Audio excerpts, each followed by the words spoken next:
Welcome to the On Your Side podcast. I'm Gary Harper. And I'm Susan Campbell. No matter where you're at in your career, you've probably dreamed of retirement at least once or twice. But a growing number of workers and retirees are worried about retirement. This year's new Retirement Confidence Survey shows 64% of workers are confident they'll have enough money to live comfortably throughout their retirement years. But that is down from 73% just last year. Today, we're talking with Craig Copeland. He is the Director of Wealth Benefits Research at the Employee Benefit Research Institute. We're going to ask him what's driving this drop in confidence and what's to come as Americans try to work toward a comfortable life after the office. This is On Your Side with Susan Campbell and Gary Harper, an Arizona's Family Originals podcast. Okay, welcome to the On Your Side podcast. I'm Gary Harper. And I'm Susan Campbell. Hello, Susan. How are you? How's it going today? Pretty good. Not bad? We're recording on a Friday today. I know. So I can see the weekend in my future. Yeah. You said you had a little brain misfiring today. I guess long week for you. It's been a long week, so, I'm happy to get to the weekend and kind of do a little bit of a reset. You know when you have the stack of chores that's just looming over your head? Yeah. That's where I'm at. Does that include like housekeeping? And Yeah, all that? of course. Oh my gosh, really? Like 17 loads of laundry a day. Oh my gosh, I know. You got to stay on top of that stuff. At least I know it's hard, but they say one chore a day. That's it. And then that way, Oh, gosh, I would be so far behind if it was just one chore a day. Yeah, well, you got two kiddos, though, as we know. So, yeah, a lot of laundry, a lot of mess to pick up after. Hey, we're talking today about my favorite topic. Well, I was going to say, I thought your favorite topic was cars, but I know that's not on the docket today. Cars are, I love cars. Big fan of them. But money is the priority. And retirement. That is the most important thing, I think it should be anyway, in everybody's life, right? I mean, don't be consumed with it, but it's, as they say, it's what makes the world go around. Yeah, well, and when we're talking about retirement, we're all working towards something. Yes, it's a and goal. You kind of dream of it. Yeah. When do you think you're going to retire? Tomorrow?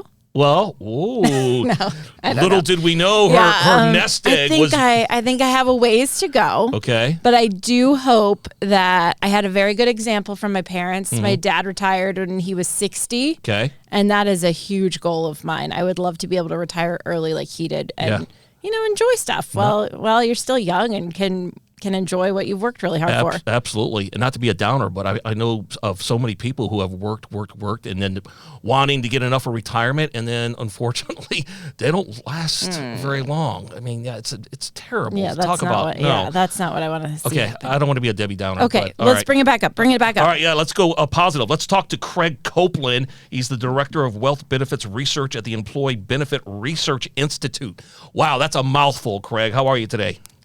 Pretty good. Thank you for having me. Hey, thanks for being on the On Your Side podcast. Tell us a little bit about what the Employee Benefit Research Institute is before we get into retirement and money and all that good stuff. Well, we're based in Washington, D.C. We're a nonprofit research group. We really study all research, all employee benefit topics, whether it's retirement, financial well-being, health. So we're on top of all of the employee benefits we have. And today we're going to be talking about retirement from our new survey that we just released. Well, and you found that people are losing confidence in their ability to have a comfortable retirement. That sounds like kind of a big bummer, not the upper that we were hoping for here. But what did you find? Well, we found that we saw the biggest drop in our confidence in this survey that we've been doing for over 30 years. And the last time we had this type of drop was 2007 to 2008. And if you remember that time, that was when we went into recession. So that's not really giving us a very optimistic view of what's going on. That a lot of times what people is doing is projecting on where their current situation is into their future on the retirement. So if they anticipate not doing well now, they kind of think they won't do as well as retirement. And that's one of the really big things that we saw is this inflation, retirement counts going down is all impacting people's thoughts on their retirement. And that, certainly in the short term, that is going to be a big factor. You can't really continue to have these prices increase and think that you're going to be able to continue to pay for them. You can't continue to have your retirement account balances go down and expect to be able to accumulate a significant amount when you hit your retirement. Hey, Craig, I think this says a lot. Our audio engineer, Todd Martin, and I were talking not long ago. We noticed something that we did not used to see, and that is a lot of older workers are working, a lot of older people. We saw a security guard the other day. He must have been like 85. If you go up to a drive-in to pick up ice cream or whatever, it seems like, senior citizens are working a lot more. What do you think? Does that say a lot? Well, we do have an aging population, so there are more older people out there, and they're becoming part of the workforce as well. But still, the ability to work for most people is not really going to be something that's going to be able to happen, because a lot of the reasons we see people retiring is because of their health issues or disability, or there's something happens at their employer, shuts down, you get laid off as you get older. We do have those people that are trying to do that, because that is a way that can help you get through retirement if you can use those extra years to accumulate money instead of having to spend down. But still, trying to rely on that, it's going to be a very risky adventure for people, because you can't do it. We keep finding people say, over 70% of workers are currently saying that they expect to work in retirement. But when we ask retirees that actually did it, we only get a quarter. So there's that 50 percentage point difference of people think they're going to be able to fund their retirement by working for pay in retirement that aren't actually going to be doing it. So yes, we do see those people because we have the aging population, but still we have such a large aging population that it can't be way that everyone's going to be able to fund their retirement. That's an incredible stat. Yeah. That people are planning on being able to continue to work, and it's just not the reality when they actually get to that end of working date. Right. Hey, let's break down some numbers here, Craig. I was looking up, according to Fidelity, average 401k right now is $104,000. At the age of 65, that 104, the average should amount to around $255,000. $255,000. I guess it depends on your lifestyle, but at the age of 65, doesn't seem like really a high balance to have at that age. It is not. And you just think about if you need $50,000 a year, 255 is only going to give you 5 years, right? So we really have to think about how we're going to stretch those dollars and really building up that money for by the time you reach 65. And one of the things that we have starting younger, saving, when you're in your 20s, that can really make the difference, because you get those extra years of compounding that you don't get if you wait till your 40s. So anything you can do to prepare when you're younger age, you're in better shape. For those that are already at retirement, they don't have a lot of choices at this point. That's what they're stuck with. And then they have to figure out, well, I'll have my Social Security. What can I do to supplement it? And one of the things you could say is work. We see that work is not really a strategy that many of them are going to be but many of them aren't going to be able to take it. So we really have to think about what they're going to do to live off of and really adjust their budgets accordingly. I am the newsroom mom who hounds every one of our younger colleagues who hasn't started a 401k yet. We get a match at our company, and we have a lot of younger colleagues who haven't started their 401ks. Yeah. And they know every time we get a little note about the 401k or the match or something, like, have you started it yet? Yeah. And I am on them because I know it's so, so critical. And it's hard to think about retirement when you're in your early 20s and it's so far off, right? It's just in their mind, it's like so forever away. away. It's forever away. And I'll give you a fun example, and it's an example, but it's not really fun. I was talking to my oldest son about 401k, and he's like, "That's the retirement thing, right?" I'm like, "Yes, exactly." He's like, "Oh, I'm not going to worry about that. That's like way down the road." I'm like, "Oh my God." Does he not know his dad's a consumer reporter? Yeah, I know. I try to drill it in his head, but listen, that's the mindset of the younger generation right now. Well, I'll never be as old as Dad. Oh, well. I think every generation goes through that feeling, right? Right. Yeah, no, it's one of those things that you try to chat with people without sounding too bossy. Yeah, right. I don't know. Too momish.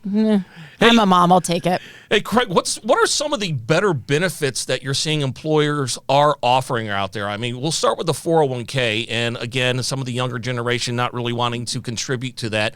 But do you know the average, not kickback, but contribution that a company would kick into an employee's balance? Just tell us a little bit about that. Kind of the most common one is to match up to 50 cents on the dollar up to 6% of compensation. So basically that ends up, if you put in 6%, you'll get additional 3% put in your 401k plan, which, is a significant return on your investment there before you even start, letting it gain in the stock market or however you invest it.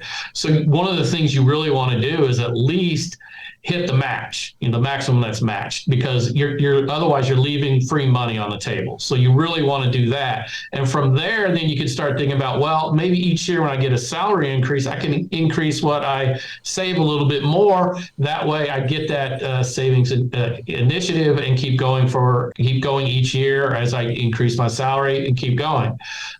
Some of the other benefits that really happen is because more and more we're realizing that 401k or retirement planning in itself is not really enough. There are so many other issues, as you just talked about, competing interests that young people have, and that could be savings for emergency, paying down student loan debt, that offering some type of financial wellness benefit that allows people to get access to someone like a financial planner or a budget specialist that can really work with how I can address all these competing interests for my money.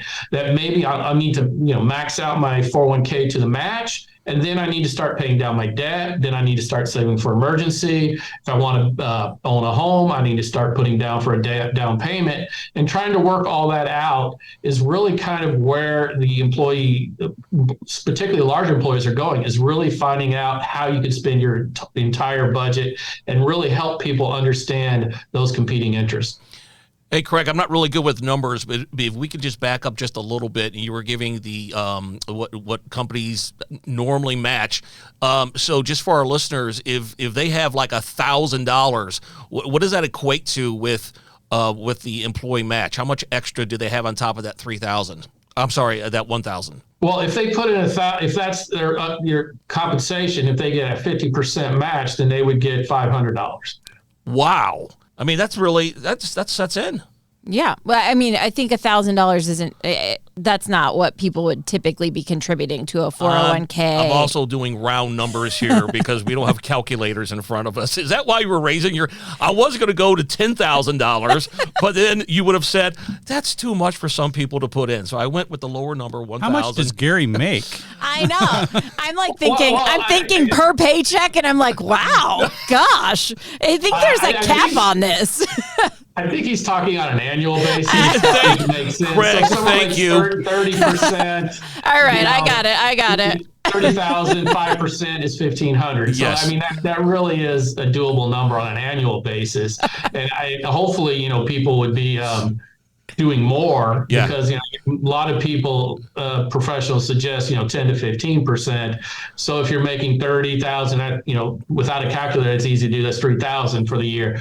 But that's still a stretch for a young person getting out, just starting out. But as you mature, you want to try to reach that 10%, and then you could get that extra $5,000, $1,500 that your employer could kick in. I have been working long enough to have seen kind of the ebbs and flows of a retirement account. And the past year, it has been discouraging to watch the retirement account balance drop pretty significantly, especially after we had a couple years of really, really great returns. You kind of get lulled into a false sense of security where you think you're going to see these returns all the time. So how did that kind of, that drop play into what you were finding in your survey, where people are kind of losing confidence because they are watching their money actually go out of the account? Well, that's one of the two big issues. It's the inflation and retirement account balance going down. That's what what they cited as the most common reasons for why they lost their confidence were those type of issues. But what you really have to realize is that investing is not a straight line up. proposition. You're going to have those good, really good years, but you have to, what comes with that is a few bad years in between. So you really need to stay the course. And because if you try to pull out now, when you're not going to necessarily be able to get the money back in when you get the next big increase. So you need to go and keep the money there, let it take care of itself. And it typically will. Because like if you look back in March and April of 2020 and you saw the stock market go down 30, 40%, if you'd pulled it all out, you missed everything that came back plus so much more. If you had pulled it out, if you just left it there, you ended up being, in so much better shape than if you had panicked and pulled it out at that time. So anytime we talk about investing, particularly for retirement, it's a long-term proposition. If you try to pull it, it could take money in and out of the stock market year to year, you're going to end up losing because if everyone could time perfectly, we would have so many millionaires, and you could see we don't have so many millionaires. So we know that people can't do that easily. Hey, Craig, how important is it to take your 401k and take it with you when you go to another job? Well, I mean, that's the big thing is consistent participation or consistently keeping the money there. I mean, because one of the things that we see is when we look at people that stay in the same employer, the same plan, the amount they accumulate versus those coming and going is, can be 10 times as much easily for someone in their 40s. So if you can preserve that money, whether you take it with you, roll it over to an IRA and preserve it in the IRA, or if you're able to take it to your next employer, that allows you to continue that accumulation and really can get you that situation where you'll be past that 255. You can get, $500,000 to $1 million if you can, do that from your 20s. Obviously, you need to have good income to get to the million, but still, even those in the middle incomes could accumulate that much money for constantly saving and keeping the money in there, regardless of whether you change a job or not. In your survey, when you're talking about comfortability in retirement, what actually goes into that? How do people perceive being comfortable in retirement? That's kind of an issue of if that's the self-perceived of what they feel is comfortable. So a lot of what is going to be determined upon is what they find comfortable now. And that's kind of why we see when, people don't feel comfortable now, they kind of project that into their retirement years. So someone's comfort, at 30,000 could be very uncomfortable for someone that had been making 100,000 before they retired. So really, it's their self-perceived of how they can continue to live that life they want and expect to live or have lived. Kind of just maintaining the status quo. Right. So I've read articles before that state, you should have this amount when you're 30. You should have this amount when you're 40. You should have this amount when you're 50. Are those actually accurate? Because I guess it really depends on the person. It depends upon the person, and it depends upon, where you live, and, if you plan on moving to a lower cost area or something like that. So are they accurate? They're accurate in for what they're trying to estimate for. They're trying to get you to be able to replace about 80% of what you were making to have that level of income. And really, most people probably would like to have 80% of the income they had when they're working, but that's not really realistic for most people, particularly once you get, if you're making 70, 80, 100,000, whatever, it's going to be hard to get that level of income in retirement. So yes, that's accurate for what they do, but it's not really going to be realistic for most people to get to that level. And they may think about what I need to give up now to get more of what I want in the future by savings, and figure out what I'm willing to go without in retirement because I want to do more when I'm working. Let's say somebody wants to retire at 62. That seems to be a common age for retirement. What percentage, and I think you may have kind of touched on this, what percentage of your income should you be looking at having in retirement if you're looking at retiring at, say, 62? Most of the studies say, 80% is kind of the gold standard. Others say 70%. So to be able to get to 70% at age 62 is going to be challenging if you haven't saved very much, because if you have saved very little, you're really only going to have your Social Security benefit at 62. And one thing is, if you take your Social Security benefit at 62, your benefit's significantly reduced. Every year you retire or you claim your benefits before you hit the normal Social Security retirement age. For those in the workforce now, that's age 67. So that's 5 years worth of reductions, which is a considerable amount of money. So that means you have to save that much more to make up for that difference. So trying to get 70% of your income. So, think about that. If you're making $50,000, you're going to have to somehow come up with being able to fund $35,000 a year. So, you're easily talking about a very large nest egg to be able to do that. All right. So 70% kind of a good goal. 80% is really the good goals. At least 70% just to be safe then. In general, yes. Yeah. Okay. Gary's doing the math right now. He's like, when can I retire? When can I retire? I told you I'm bad with the numbers, but I got a lot of things going through my head right now. Hey, I'll ask you a personal question. How are you with your retirement? Are you comfortable where you're at? I think I am, because one thing, by working here, I got the savings epic young, started as soon as I worked, definitely was above my match rate. And now, I'm fortunate enough, I'm able to max out my 401k contribution. So, and I've been here for 25 years. So I've done those things, consistent participation, saved as much as I can. Therefore, I feel I'm in pretty good shape. I still am, 10 plus years away from retirement. So I have years to continue to improve, but I also potentially have time to do something stupid too. So, but being it's top of mind for you all the time. Right. There are people who spend an entire lifetime never talking about retirement until it is the very last moment. Yeah. Versus you are thinking about it all the time. And I just feel like I wish people talked about retirement and money more, so they could feel more comfortable with it. Yeah. Let's go back to the Social Security. Listen, I'm not even expecting it to be there when I retire, and I would advise people not to count on it because you just never know. I mean, there's so many things going on right now, and they say it may not even be around. I think in 2032 was the last number that I saw, but.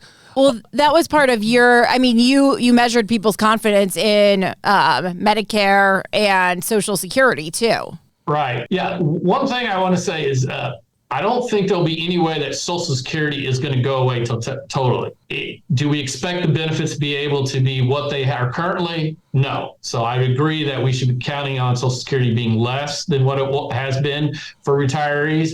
But I don't see that there's any way that program can go away and anyone can probably stay in office. So it'd be very hard for it to go away completely. But we should be considering about like you said, that day 2033, benefits could still be have to be reduced about 30%, and we'd still be able to fund Social Security. So that's a 30% cut. So yes, we should be thinking that it's not going to be as generous. And we can see that half of workers expect Social Security's value to be less than what retirees get today, according to our survey. So they're probably, on top of that, they've heard the discussion. There is a long-term funding issue for Social Security that, needs to be addressed by Congress. We haven't seen that as actions yet so far, but at some point, particularly once you hit 2033 and the money's not coming in and they got to pay out benefits, a decision is going to have to be made. Well, I'll give you a quick example. Medicare, the age limit on to qualify for Medicare has already been pushed up to the age of 64. Who's to say the same thing's not going to happen with Social Security, which right now it's 62. In order to keep Social Security afloat, the age limit might be raised from 62 up to, say, 65 before you even qualify. So who knows what could happen down the road in order to keep Social Security afloat. That's why I always say, will it be around? Yes, it could be, but it may not be as beneficial as it once was. That's why I really advise people just to put away as much as you can and rely on yourself. And if it's Social Security is there, great. It's almost like a bonus. But, if it's not, you got to have some kind of protection, a safety net. Hey, Craig, listen, I appreciate you. We appreciate you joining us on the On Your Side podcast. If people want to find out more about you or your nonprofit, where can they go? It's ebri.org. Very good. Very good. All right. Listen, thanks so much. I always like talking about money and retirement. And just dreaming of the beach. Yeah, there you go. Or the mountains, or who knows. I'll take the beach. Okay. All right, Craig, have a good one, man. Thanks a lot. Thank you for having me. The On Your Side podcast is produced by Brad Denny. Our audio engineer and editor is Todd Martin. Segment producer is Colin Stanton. And I'm Gary Harper. And I'm Susan Campbell. If you have a problem you can't resolve, maybe we can. Send us a message through azfamily.com or our AZ Family mobile app. Look for the On Your Side section and leave us a message. Thanks so much for listening to the On Your Side podcast. And if you like it, leave us a review. We'll see you next week. On Your Side is on Good Morning Arizona every weekday morning at 6:45 and 7 o'clock, and every weekday evening on Good Evening Arizona at 4 and 5 o'clock. You can also catch it on Arizona's Family News at 9 on 3TV every weeknight.